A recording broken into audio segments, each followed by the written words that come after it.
Bueno, buenas noches a todos.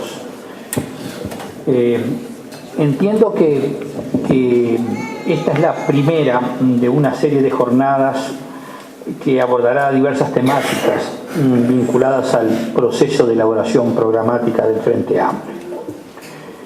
Y en tal sentido, bueno, en primer lugar, felicito al Movimiento de Participación Popular por esta iniciativa bastante inusual y muy valiosa en términos de tanta contaminación mediática. Y también les agradezco, bueno, por invitarme a participar en este encuentro, cuyo título es bastante sugestivo. Está ahí: Diálogos entre lo nacional y lo global para un futuro común. Efectivamente, la dimensión internacional está presente de los orígenes mismos de nuestro país. Su constitución como Estado independiente, su afirmación y consolidación como Estado, sus posibilidades de desarrollo han estado y están indisolublemente ligadas a la inserción en la región y en el mundo. Y consecuentemente, entonces, la política exterior es un área de política pública fundamental en la estrategia de desarrollo que impulsa el Frente Amplio y también es un área fundamental de nuestra gestión de gobierno. Realmente no me atrevo a decir, no lo he pensado detenidamente, si es una política de Estado o una política de grandes acuerdos nacionales, pero es un área fundamental en esta materia. El título de este encuentro, la convocatoria de este encuentro, también habla de un futuro común. Y sí, yo creo que el futuro será común o no será lo que puede y debe ser. Que nadie tiene los planes del futuro es cierto. Que no será perfecto es cierto, no hay futuros perfectos. Que el futuro no garantiza la felicidad de cada una también es cierto. Pero el futuro será en última instancia lo que seamos capaces de soñar y sobre todo de hacer y de sostener. En esa perspectiva y desde su identidad sectorial y frente amplista, el Movimiento de Participación Popular presenta un documento que, como establece su prólogo, su introducción, intenta ser un disparador para la discusión programática sobre los grandes ejes y principios de política exterior que estima necesario para una estrategia de desarrollo en un contexto regional e internacional complejo, dinámico, incierto. Bienvenido entonces este aporte y ojalá no sea el último, no sea el último ni el único, ¿no? El Frente Amplio está necesitando más ideas, más reflexión, más debate, está necesitando una síntesis para seguir adelante, necesita menos contaminación mediática, necesita, sí, pensar la intemperie y pensar sin pedir permiso. Ser de izquierda en última instancia es eso, ¿no? Es pensar sin pedir permiso, es pensar la intemperie y es atreverse a tener problemas y saber resolverlos en la medida de lo posible.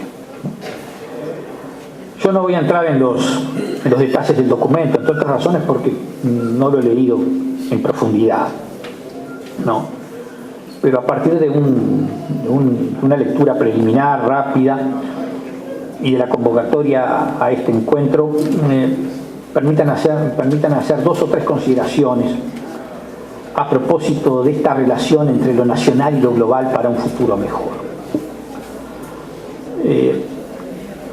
Este fenómeno multidimensional, complejo, contradictorio, que llamamos globalización, y que el sociólogo de origen polaco Zygmunt Bauman caracteriza como un poder que se ha sacado de encima la política y una política despojada de poder, ciertamente está cuestionando a una creación de la modernidad llamada nación. Porque no es exacto que las naciones son tan antiguas como la historia. La nación es una creación moderna, es una novedad de la modernidad. Hay algunos datos que ustedes seguramente ya conocen, pero bueno, los voy a citar, puedo citar otros. Ustedes saben que hacia 1970 los ingresos del 5% de la población más rica del mundo eran 30 veces mayores que los del 5% más pobre de la población mundial. Hoy son 114 veces mayores. Los 49 países más pobres del mundo, que son algo así como el 11% de la población mundial, reciben apenas el 0,5% del Producto Global. El PBI de Tanzania y las ganancias del Goldman Sachs Bank son más o menos similares, unos 2.500 millones de dólares por año. La diferencia está en que a la hora de distribuir, Tanzania tiene que distribuir entre 22 millones de habitantes y el Goldman Bank entre 161 accionistas. Europa y Estados Unidos gastan 17.000 millones de dólares anuales en alimentos para mascotas, ¿no? Y según la ONU, como tú mencionabas hace un ratito, Belén, con 19.000 millones de dólares podría salvarse del hambre a la población mundial. Corrígeme, Pepe, pero creo que el subsidio que recibe cada vaca europea equivale a lo que cuentan millones de pobres en todo el mundo para subsistir, $2 por día. Y que los 4.000 millones de dólares que anualmente destina a Estados Unidos para subsidiar a 25.000 productores de algodón causan la miseria de 10 millones de cultivadores de algodón en el África. Y otro datito. El año pasado, la masa salarial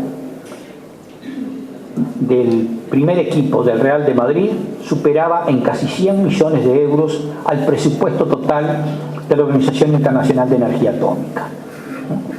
Podríamos aportar más datos, pero creo que estos son suficientes para entender que en un planeta globalizado de esta manera no es fácil garantizar y proteger eficazmente los intereses de un país, ni siquiera de una región, ¿no?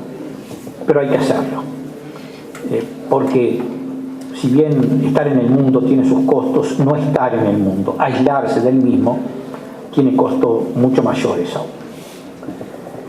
Y la nación, eso que mencionábamos anteriormente, bueno,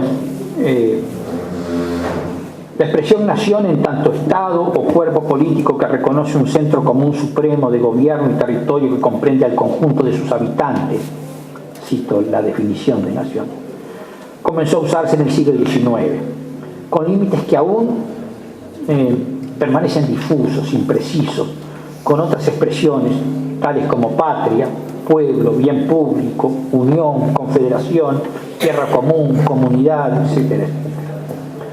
Yo no voy a entrar acá en una discusión hermenéutica sobre el término nación, pero en todo caso permítanme repetir algo que nos decía en algunos ámbitos